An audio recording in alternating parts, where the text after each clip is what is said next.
progress is going pretty fast. Walking through the progress.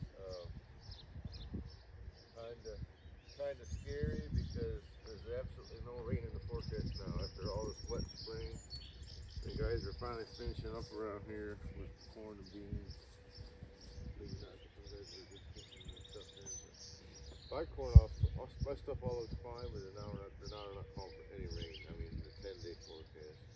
There's a chance tomorrow morning, but really not much chance for our area. I want to show you backside. I was going for a walk. That's my other corn's not. It's not knee high yet. The other corn, but I just wanted to show you that. So looks really good, and there's enough moisture there.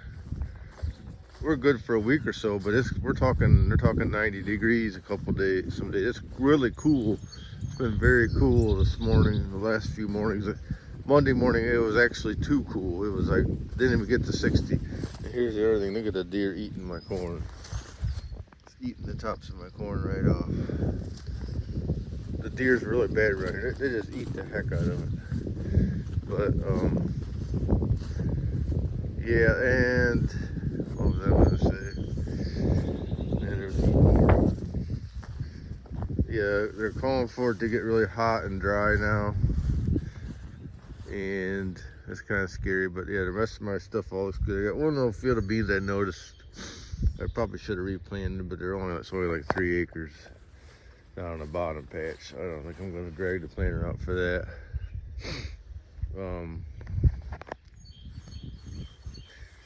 We got a lot of stuff going on. Well, last weekend we had my youngest son Cade's graduation party, so I was trying to get all the stuff done before that. And I'm exhausted. And then we moved our daughter into college the next day, or into her house she's doing her master's program, so I had to move her into this house that she's renting.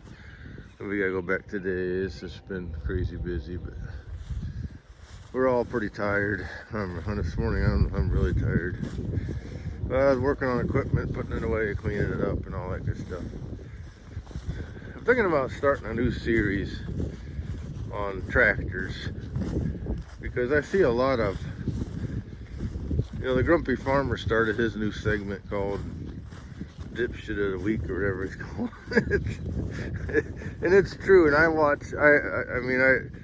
watch his channel every time. He does a good job with this. He's not afraid to say anything. I'm more careful because I don't want to get bombarded with people, but I totally agree with what he's saying. Some of these dumb, anybody can put a YouTube video out and say whatever they want to say and not even know what they're talking about.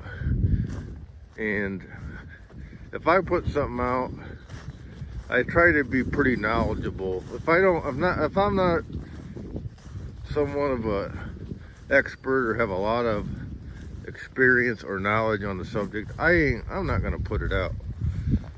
But some of these people just spew stuff they know nothing about, and they're not bad people, don't get me wrong. Some of them really have good intentions, like the fellow I watched the other day he was explaining how he's got like 3 different types of old tractors. He got an International, a Ford, and what was the third one? Oliver. Explaining the difference between the power shifts on them, the torque amplifier, and over and under, and the dual power. And he tried his hardest to explain it, but he explained it pretty well. But he had a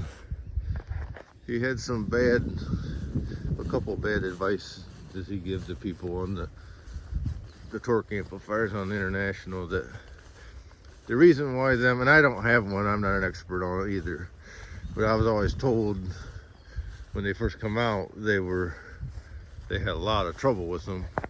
And I guess not because, well, it's somewhat of a design flaw, but not so much that they were bad. I mean, they weren't like, I don't think it was the fact that the torque amplifiers were weak. or they were, not heavy enough. It was the way they were designed, and not, and whoever, when they bought them or somebody buys a used one, they're not using them properly, because I think a lot of it is, it's got that lever, and it's all mechanical lever, and you got to throw it a long ways. And like that guy said, well, I ease it into it, and that makes it smoother. Well, that's what makes them go out, because they should be on or off and engaged fully, or you shouldn't engage it halfway. That's what makes them go out. And I think the early ones were kind of weak. And also, I thought you were supposed to only pull it back, not push. You shouldn't be going from low to high under load, is what I was told. But all I know is I got dual power on the Ford by TW20, and my Massey's got the multi-power, and I use it. I don't just use it once in a while. I use it on every round. So that TW20's dual power has probably been used a million times, and I've never had any trouble with it.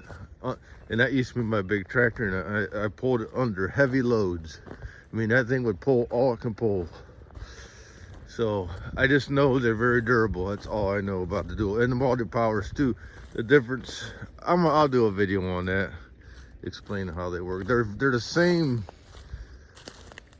The multi-power and the dual power are the same, exact same principles. The way they're designed, you got a hydraulic clutch pack in there, but the difference is the dual power is direct, where it's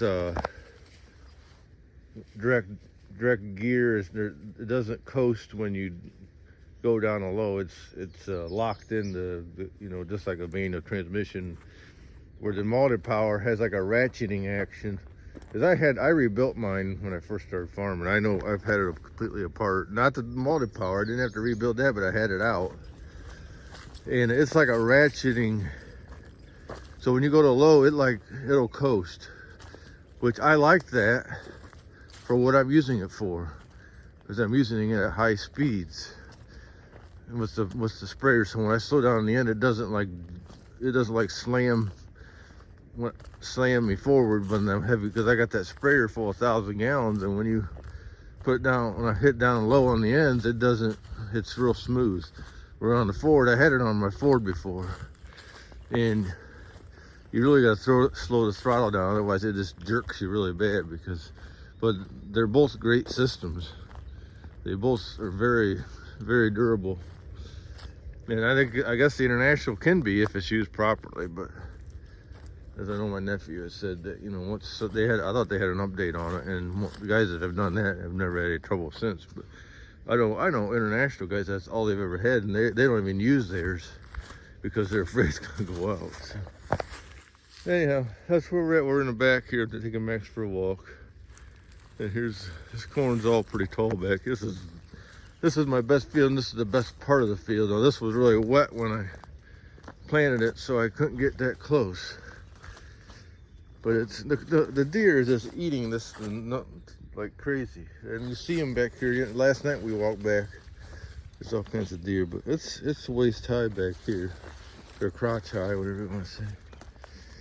So anyhow, I'll post this video, and then I think I'm gonna start a new series on older tractors, just because I think that's the other thing.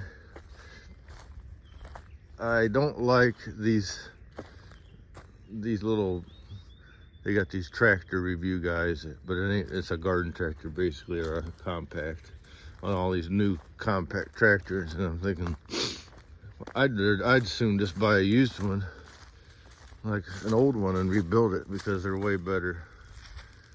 So anyhow, I'll post this and see what happens next time.